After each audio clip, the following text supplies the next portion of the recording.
안녕하세요. 저는 올해 67의 여자입니다. 저에게는 일남 일녀가 있는데요. 부모가 이날 이때까지 낳아주고 키워주고 시집 장가 보내주면 할 일 다 한 거 아닌가요? 그런데 저는 아들이 장가 가서까지도 이렇게 돈이 많이 들 줄은 꿈에도 몰랐네요. 저는 신당동 떡볶이 아줌마입니다. 젊어서 경찰이었던 남편을 사고로 잃고 20년 넘게 떡볶이 가게를 하면서 아들, 딸 대학교까지 공부시키고 시집 장가 다 보냈네요. 그런데 2년 전에 이제 돈도 벌 만큼 벌었고 몸도 예전 같지 않아서 힘들던 차에 저희 며느리가 저한테 와서는 어머니, 이제 그만 떡볶이 가게 정리하시고 재미나게 사세요. 저희도 어머니한테 효도할 시간을 주셔야죠. 이제부터 저희랑 같이 살면서 맛있는 것도 먹으러 다니고 여행도 다니면서 재미나게 살아요. 네? 하는 게 아니겠어요? 솔직히 새아기 속셈이야 모르는 건 아니었습니다. 아들이 뒤늦게 공무원 시험 합격해서 봉급도 쥐꼬리만 하고 전셋집도 평수가 너무 작아서 저희 집에 들어와 살고 싶었겠죠. 저는 80평짜리 빌라에 살고 있는데 원래는 이 집에서 딸이랑 사위랑 같이 살고 있었습니다.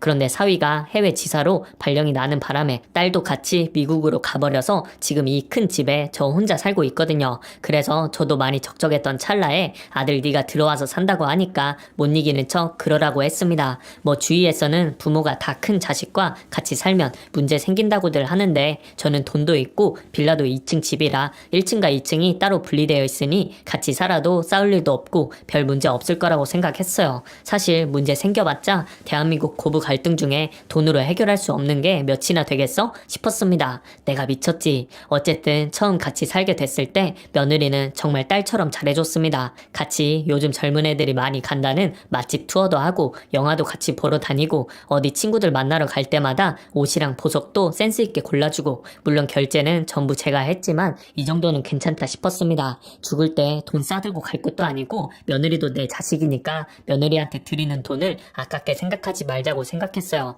그런데 보자 하니까 이놈의 며느리가 해도 너무한 겁니다. 저랑 같이 살면서부터 씀씀이가 점점 커지기 시작하더니 임신 후에는 본격적으로 돈을 써제끼기 시작하는데 아이고 누가 보면 공무원 부인이 아니라 무슨 의사나 변호사 부인 재벌가 마나님인 줄 알겠다니까요. 며느리는 임신 후에 애 벤 유세로다가 유기농이 아니면 입에도 안 대고 백화점에서 포장된 과일이 아니면 쳐다도 안 봅니다. 밥도 한 끼에 10만 원이 넘는 것만 먹으러 다니고 주말에는 기분 전환한답시고 1인당 30만 원이 넘는 뷔페에 갔고요. 무슨 임산부 전용 요가와 태교 프로그램인지 뭔지 하는데도 다달이 100만 원씩 넘는 돈이 들어갔고 또 태교에 다도가 좋다고 하면서 수백만 원짜리 찻잔 세트를 사고 클래식 연주회를 들으러 다니면서 또 수십만 원씩 쓰고 아직 태어나지도 않은 아기 용품 사는 데만 5천만 원 넘는 돈이 깨졌습니다. 그야말로 집이 무슨 애기 용품 파는 가게처럼 변했죠. 저는 돈을 물 쓰듯이 쓰는 며느리를 보면서 저 돈이면 떡볶이를 몇백 인분,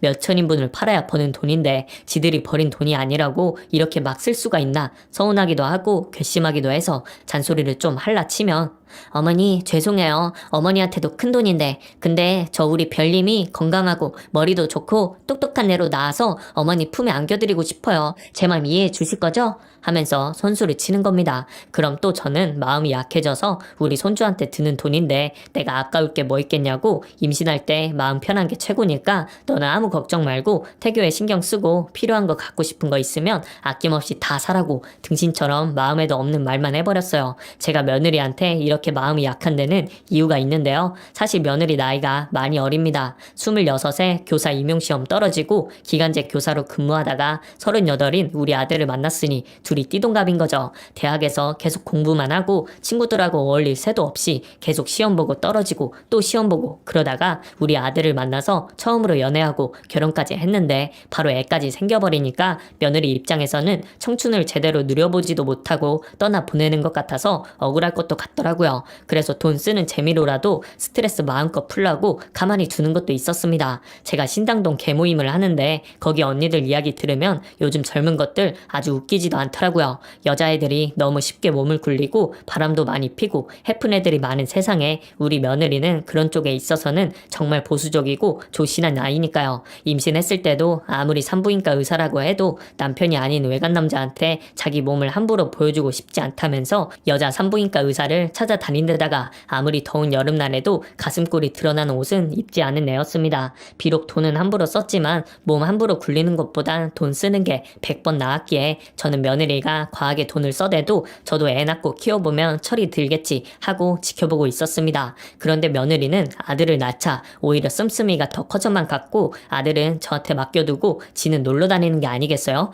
결국 저는 이 나이에 독박 육아를 하다가 욕실에서 미끄러져서 팔을 다쳤고 며느리에게 따끔하게 네 아들은 이제 네가 보라고 했더니 글쎄 며느리는 24시간 상주하는 베이비시터를 고용하는 게 아니겠어요? 그 베이비시터한테 한 달에 또 500씩 깨졌습니다. 저는 작은 상가와 오피스텔을 몇 개 가지고 있는데다가 죽은 남편 공무원 연금에 저의 노령연금도 나와서 아들 며느리랑 같이 살아도 얼마든지 넉넉한 생활을 할 수 있을 거라 생각했는데 며느리 씀씀이에 이미 가지고 있던 펀드 몇 개를 해약하게 되자 참다 못해서 아들에게 말했습니다. 내 집에서 그만 나가라고요. 부모가 무슨 봉도 아니고 24시간 상주 베이비시터까지 드리는 건 더는 못해주겠다고요. 아들은 잘못했다고 빌었지만 저는 아들 내외를 제가 가지고 있던 오피스텔로 쫓아내버렸습니다. 아들 며느리가 나가고 나자 저는 다시 신당동 개모임도 가고 일요일엔 예배도 가면서 참 진짜 여유로운 생활을 했네요. 신경 쓸 일이 없으니까 속이 후련했습니다. 다 큰 자식이니 지들끼리 알아서 살겠지.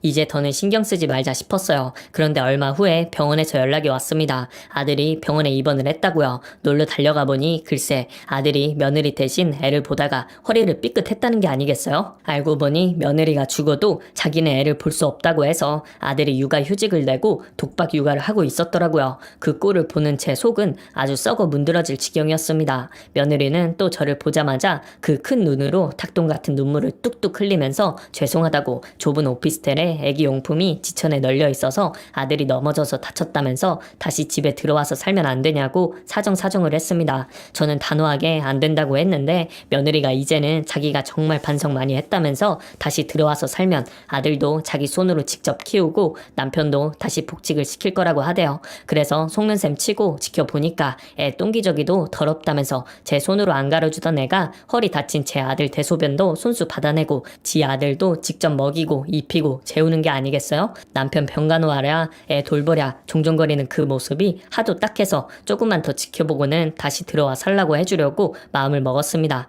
하지만 조금은 더 고생해보라고 아직까지는 아무 말 안 하고 속으로만 생각하고 있었어요. 그러고 한 일주일쯤 지났을까요? 아들 병실을 들러서 찬거리를 전해주고 오는 길에 몸이 찌뿌둥해서 근처에 차를 세워놓고 목욕탕에 갔는데 글쎄 그 목욕탕에 며느리가 떡하니 자리를 잡고 있는 게 아니겠어요? 저는 놀라운 반 반가운 반으로 얘 네가 이 시간에 여기 웬일이니? 아범은 아픈 사람 혼자 둔 거야? 애는 또 어디다가 맡기고? 하니까 며느리도 놀라면서 애는 친구한테 맡기고 아범이 잠든 사이에 잠깐 목욕을 왔다더군요. 그런데 저를 보는 며느리의 태도가 너무 이상했습니다. 뭔가 죄 지은 사람처럼 눈도 못 마주치고 자꾸 다 씻었다면서 먼저 나가겠다고 하는 겁니다. 그래서 저는 이렇게 때가 많은데 뭘 다 씻었냐면서 붙잡아 앉혀서는 같이 탕에도 들어가고 서로 때도 밀어줬어요. 근데 밀어주다 보니까 며느리 가슴에 이상한 불긋한 자국이 있길래 얘 근데 넌 이거 뭐니? 왜 이렇게 울긋불긋 뭐가 나 있어? 물어봤더니 글쎄요 모기에 물렸나? 어머니 저 급한 일이 있어서 먼저 가볼게요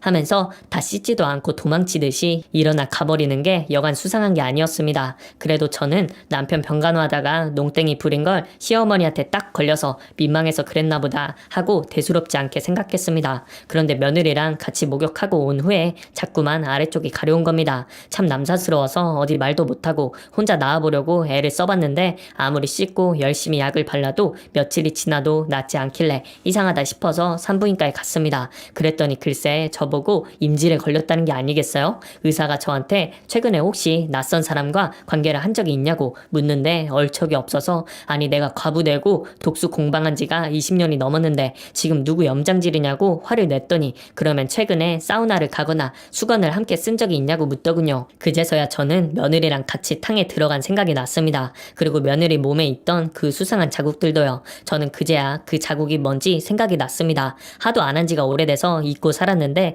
그건 사내 입술 자국이 틀림없었어요. 내 아들은 허리를 삐어 누워있는데 병실에서 둘이 그랬을 리는 없고 며느리가 바람을 핀 게 확실했습니다. 저는 당장 달려가서 인연의 머리채를 쥐어 뜯어놓고 싶었으나 흥분을 가라앉히고 결정적 증거를 잡아야겠다고 생각했습니다. 그리고 다음날 심부름 센터를 찾아갔습니다. 그리고 거기 사람들이 알려준 대로 며느리에게 우리 아들 간호하느라 고생이 많다고 하면서 위치 추적기와 도청 장치를 숨긴 신상 명품백을 선물했습니다. 며느리는 명품백을 보고는 좋아서 어쩔 줄을 모르더군요. 허영심 많은 며느리는 예상대로 언제 어디서든 항상 그 명품백을 들고 다녔고 덕분에 저는 며느리의 일거수일투족을 알게 됐는데 백화점 명품관, 면세점, 호텔, 고급 와인바 등등 제 집에서 살 때보다 더 씀씀이가 몇 배로 더 커져 있었습니다. 게다가 도청 장치의 녹음 내용은 더 과간이었죠. 오늘은 신상 사줬으니까 더 잘 해주겠다는 둥, 어제 너무 좋았다는 둥, 네 남편 평생 누워있었으면 좋겠다는 둥. 며느리는 참 내 아들 없는 사이에 다양한 남자들이랑 밤생활을 즐기더군요.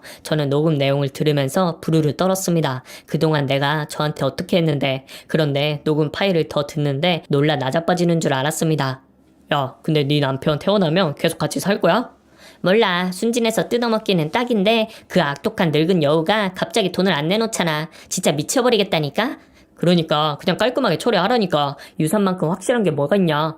해봤지. 욕실 바닥에 몰래 왁스까지 발라놨는데 머리라도 깨질 줄 알았더니 그냥 팔을 조금 삐끗하고 마는 걸 어쩌라고. 참나, 그 남편 놈도 그냥 허리만 좀 삐끗하고 말더니 하여튼 운도 좋아. 그러니까 명도 지지리도 길다니까. 근데 걱정하지 마. 살다 보면 기회가 또 없겠어?